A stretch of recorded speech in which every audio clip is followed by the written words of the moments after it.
The announcement crackled over the intercom during fourth period. Attention all students and staff. We are now in a lockdown. This is not a drill. Please secure your rooms immediately. Mrs. Carter, our biology teacher, sprang into action, locking the door and turning off the lights.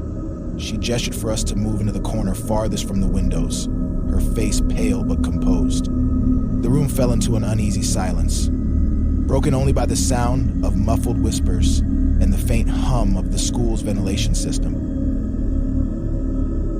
We all assumed it was just another precautionary measure, until the first scream. It echoed faintly through the halls, a piercing sound that sent shivers down my spine. Mrs. Carter froze, her eyes darting toward the door.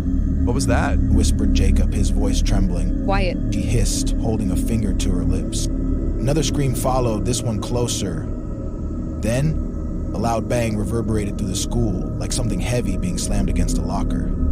Minutes felt like hours as we huddled together, clutching our phones.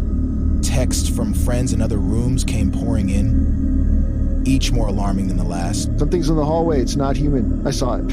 It has no face." "Don't move. It hears everything." The banging grew louder, interspersed with an eerie scraping sound like metal dragging against tile.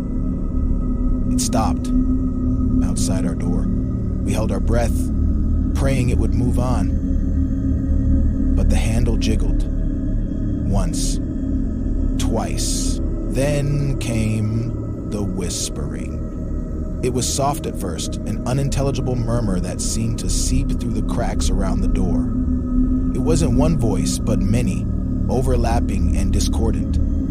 Some of the words were in English, others in a language none of us recognized. Mrs. Carter motioned for us to stay quiet, but the whispers grew louder, more insistent. It felt like they were inside my head, crawling under my skin. "Make it stop." Sarah whimpered, tears streaming down her face. The whispering stopped abruptly, replaced by a deafening silence. We dared not move. Mrs. Carter clenched her jaw, her hand gripping a pair of scissors like a lifeline. "What is in?" A voice called. It was soft and familiar. Too familiar.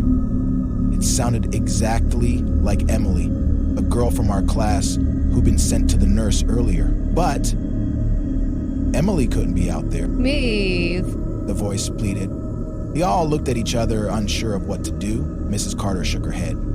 The voice grew angry. "Let me in." It screamed, slamming against a door.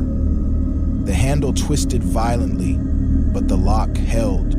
And then, just as suddenly as it began, the noise stopped. Hours later, the lockdown was lifted. Police escorted us out in groups, their faces grim. The hallways were eerily empty, except for the blood smeared across the walls and the twisted lockers. Malia was never found, but sometimes late at night, I still hear her voice.